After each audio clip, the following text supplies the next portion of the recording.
doing in concurrence with the national government, an issue of industrial parks. If you can just give us an overview, then, and is there any policy or legislative intervention that you need Parliament to do to address the issue of land grabbing? Because in Nandi we're having similar problem, Nairobi we're having similar problem. Of course, cost is also a huge problem. You and me come from Rift Valley, and issue of land is so emotive that when issue of lands come up, somebody rather dies chair than leaving even an inch of land. And it's lucky we come from Rift Valley, but there are no mountains in Rift Valley. It's only the Rift Valley. Thank you, Chair. You are taking us into very dangerous geographical terrains. I think you are to do your closing. We were in DEFCON, and we saw a lot of hills in your place also. Yes. There are many mountains that should not be touched. Yeah, okay. You are to do your closing remarks. Okay, but, so maybe just conclude as she so that then maybe when she's doing her closing remarks, she can respond to what you have said. And maybe, Governor, maybe I don't know whether I'm going ahead of my time. There was a small disturbance between Narok and your county. You can also assure the committee that on the issue of a few clashes that we saw for the last few days, are you collaborating with the national security so that we don't see the escalation of those clashes that we saw in area? I know the chair of national security is whispering something. I know she's your close friend, but you can just pass it. Because through the chair of national security and the chair of public accounts, there can be no development without peace. There will at least be peace. So finally, Governor, we wish you well.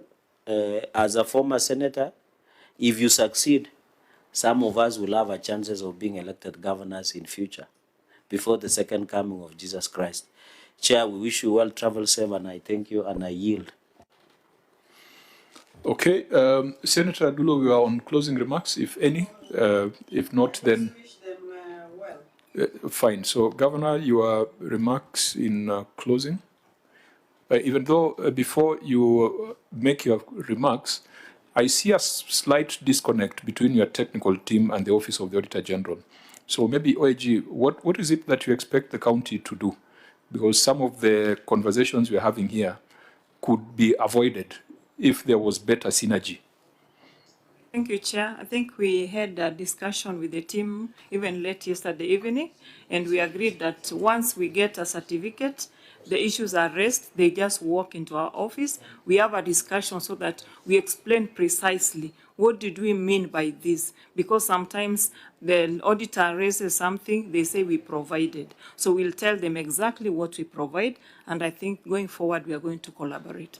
Thank you, Chair. Yeah, so your officers need to do the right thing so that when you come here, Governor, you're not talking about some public toilet that was supposed to be built in a market. There are so many emerging policy issues that I think you'd feel better utilized, even us would feel better utilized to have those conversations with you. E-procurement, UHC workers. I mean, there are so many things that we've not been able to discuss because we are trying to trace 330 million between the cash book and financial statements. So your officers must do the right thing, must talk to the Office of the Auditor General to ensure we have a different conversation. But let be on record with your closing remarks. Oh, thank you, Chair, and thank you, members. It's been a great morning into afternoon talking about those issues, and I think it's a learning curve for everybody, be it the staff from the Nakuru executive, and also, as you have pointed out, perhaps better collaboration with the Office of the Auditor General, but we'll do that together going forward. Yes, there are definitely some issues that are historic, which keep reoccurring, and perhaps sometimes as a county, we are not able to provide documentation because it was many decades before our time. However, that's no excuse. The office, we occupy office, we take responsibility. So whatever it is that we need to do, we shall do on our end. And very gently answering that question of Senator Cherargei, land grabbing really is a big problem in the county of Nakuru. I'm sure I'm in many other areas, but most, I don't know why Nakuru. And sometimes it's really a headache because you want to do development, you want to do it quickly, but you are held back because of the nature of things due to this land grabbing.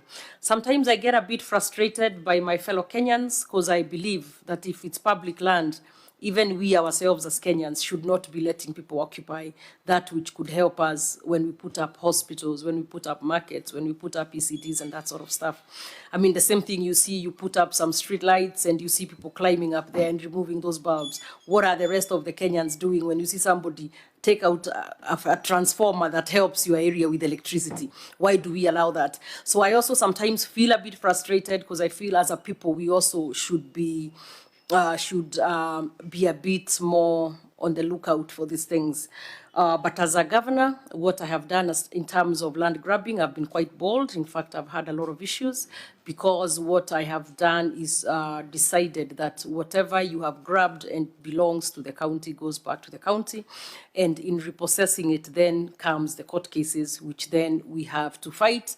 And in doing so, by the way, we've gotten quite a few parcels of land reverted back to the county government, either through the courts and generally, by the way, in conjunction. We do this in conjunction with the ESCC. So for that, I'm also grateful, and DCI and other national government bodies.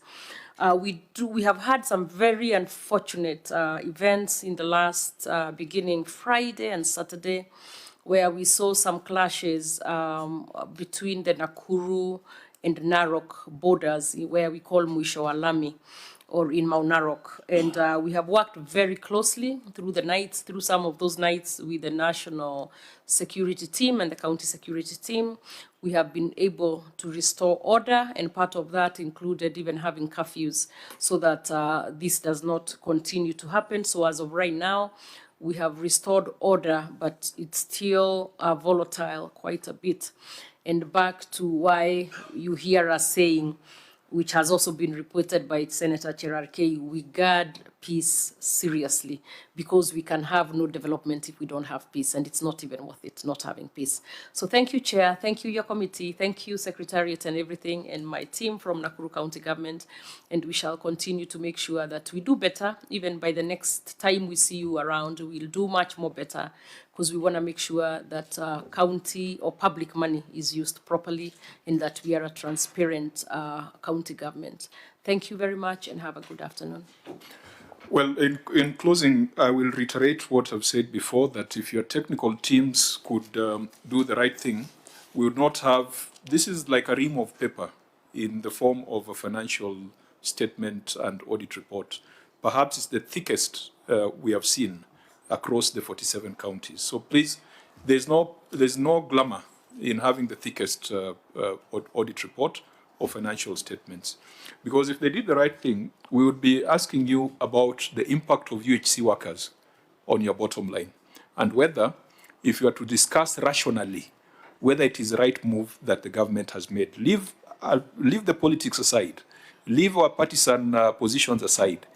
Is it financially reasonable to transfer the UHC workers to the counties without funds following the workers? And unfortunately, we've not had that opportunity. Counties are complaining that nothing is happening because of e-procurement. The PFM Act gives the Treasury power to define and prescribe a system for efficient management of financial affairs in county governments. Does that provision extend to e-procurement or to county revenue systems? That is a conversation we should be having at the Senate. We would have talked about the housing program, which I think Nakuru is a beneficiary. We would have talked about markets. We would have talked about financing for cities. And Governor, you recall, I was the chair of the Devolution Committee when the proposal for Nakuru to be a city came. And we scratched our heads on whether Nakuru was ready. And looking at your receipt of revenue statement, even though I have no regrets for being the chair who brought the report to the House, I'm a bit worried for Nakuru as a city. In your revenue statement, you used to collect about 3 billion or 3.3 billion. but that included 1.5 billion as hospital fees. If you take away the hospital fees, which will now be ring-fenced as FIF, you are left with about 1.8 billion. And part of the criteria was to check whether the municipality had the capacity to collect own revenue that could sustain its services. Are you able to deliver services to Nakuru City with 1.8 billion? Definitely not. And remember, this is 1.8 billion collected from all corners of Nakuru, not just the city. So let's ensure that we reduce the bureaucratic and clerical issues that come to the Senate so that we can have that conversation. But in conclusion, please go back and have a conversation with the CEC, have a conversation with, I think there's something called a PFM technical working.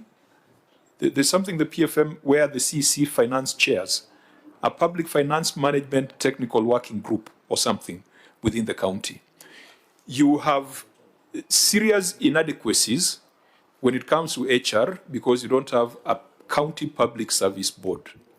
You have serious inadequacies in financial management because you don't have a chief officer finance and you don't have a qualified accountant heading your treasury. You don't have an audit committee. You don't have an approved internal audit charter, and that renders your internal auditors ineffective.